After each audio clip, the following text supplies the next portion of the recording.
You know we're rolling, right? Ooh.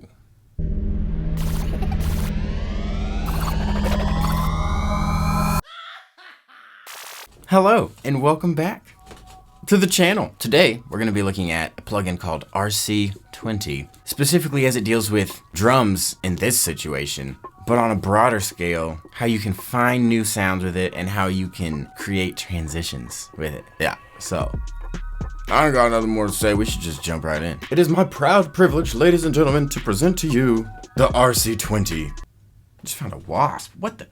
Oh my gosh. They're everywhere. I hate them. My proud privilege to present to you the RC20. Let's do it. Dude, this is cool. This is cool. Guys, you guys, check this out. Right now, I want to talk about RC20.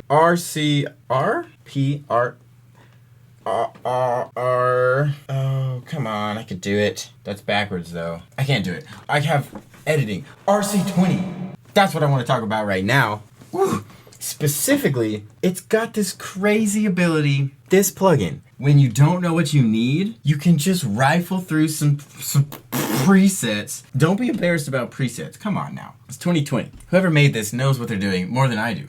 I trust them. When I don't know what I'm doing, sometimes I rifle through some presets. You hear sounds in like a radically different way, sparks some ideas. That's the first way that you can use it. The second way is it's an incredible transition machine, but not transitions in the sense of like sweeps and, you know, what else?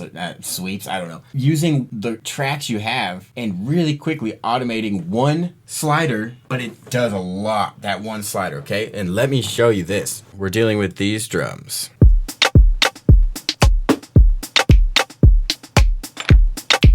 Okay. I digress. I was searching to see what weird things I could do to them. One of the weird things I found is a phaser, and I went with a classic, this Anthrasol from D16 Audio, I think is what it is. So we go from this to this. Okay. Now you've got to know, these drums are just an effect. They are not the lead drums. These are the lead drums here. So these drums are just meant to be a transition / a backup to those drums. But if we play them right now, how they originally were with these drums,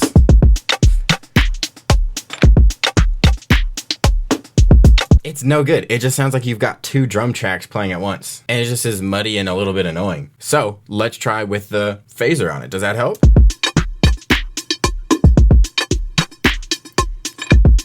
No, it doesn't. I mean, maybe, but no. It's still just two drums fighting against each other. I need them to stop the fighting, start uniting. Whoa, whoa, whoa, let's get together. Let's stop the fighting. Let's start uniting. Whoa, whoa, whoa, let's get together. Let's start the fighting. These drums need to stop fighting. That's what we are here to do. They needed something more. I discovered this sound on RC20, transmitted from space. Check it out. We go from this to this. In this plugin, you can see them all down here. In the same plugin, you can add a chain of noise, wobble, distortion, digital, space, and magnetic. It's so powerful. There are two things that I like just so very much. More than two. There's more than two, let's be honest. But one of the things I like is that within the noise and within the distortion, you can scroll between vinyl 1, vinyl 2, 7.5. That's a vinyl at 7.5, 15-inch vinyl? I don't even know what that is. Some DC noise, some tube noise, some muffle, some radio noise, some VHS noise, some cassette noise, some 8-bit, some white noise, some pink noise, some Studio 1, Studio 2, and Apollo. Some of those I don't even know what they mean. Like Apollo, what, noise from space? I guess. I don't know. And you can do the same with distortion. But yeah, I found this and that eerie noise. And I said to myself, that is going to be a really nice transition. Now, when it comes to using RC20 as a transition with one knob, not even a knob, it's a slider, you can just smoothly control a transition. They've built in this magnitude slider.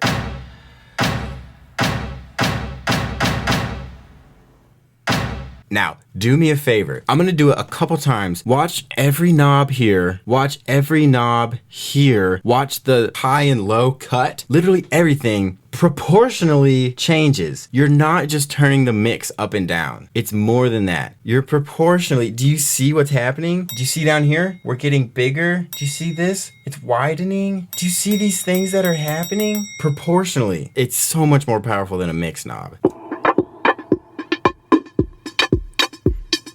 But that's more than a mix knob. Because it controls every element of the thing. So you can slowly squeeze it into the effect. Here's the crazy thing. Think about it. You can use that two ways. You can go from a sound that sounds super dull, and then you can use that magnitude to slide into like a really cool sound for when the like beat drops. You can go the opposite way. You can pick an effect that is purposely sounds almost bad and scrunched. You have a sound you already like and you put RC20 on it to make a worse lo-fi sound, and then you slowly release the lo-fi and let that beat hit. Both of those are really cool options to do. And I might have to do both of them in this song. I'm not sure yet. Another thing that I really like about their noise sector of the plugin, if I may call it that, the noise sector of the plugin. What they do in this section is they allow you a follow knob. And follow just means right now, the Apollo sound effect is just running. Even if the track isn't playing, if I back it out to over here, we're just gonna get that Apollo noise. You see it, it's working, it's generating the noise. That's cool and whatever, sometimes. But this follow knob allows you to dial in an effect where the noise only happens when a sound is happening. Are you tracking with me? Are you hearing what I'm saying? Are you understanding what this means? I can make that noise.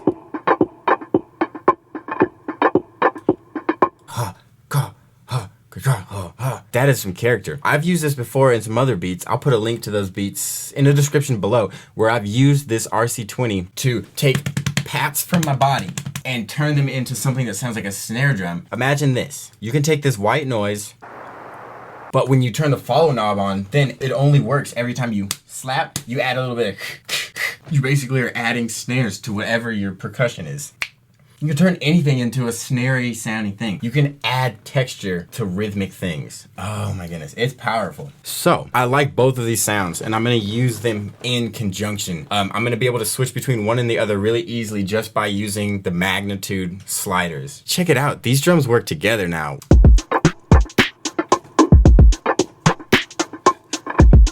Those drums work together now.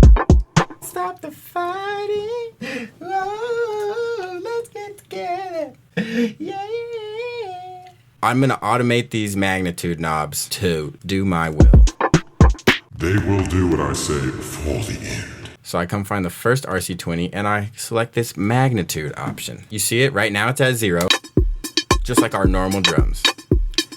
Now over the course of 2,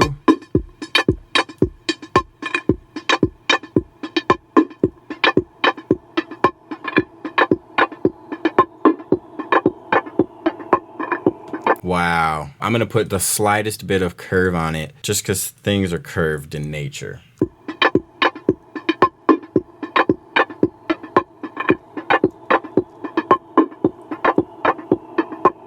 Oh man, that's cool. Now, do you realize you can take this for granted how incredible what just happened is? I automated one slider.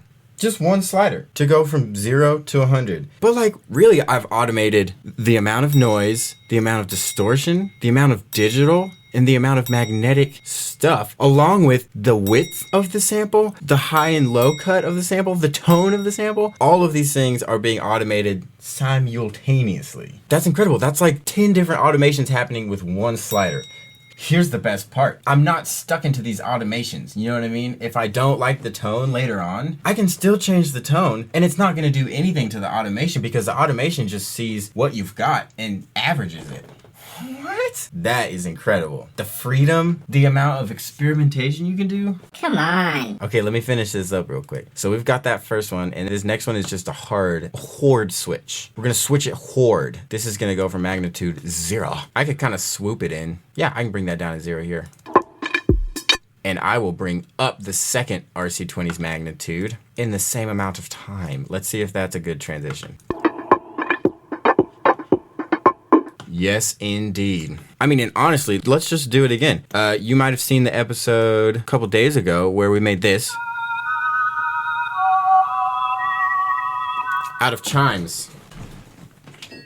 That sound, believe it or not, out of chimes.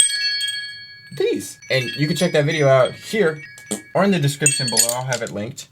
But we can do a similar thing with that chime sound. We could do a transition. Similar to that spacey one that we just made. Let's dive into RC20 and see what we can do. I want it to grow into its fullness. I want it to start squelched. Like I'm gonna start with RC20 on and it's gonna be squelched. And then I'm gonna slowly let it blossom into what it can be, okay? I wanna find a preset that squelches its glory.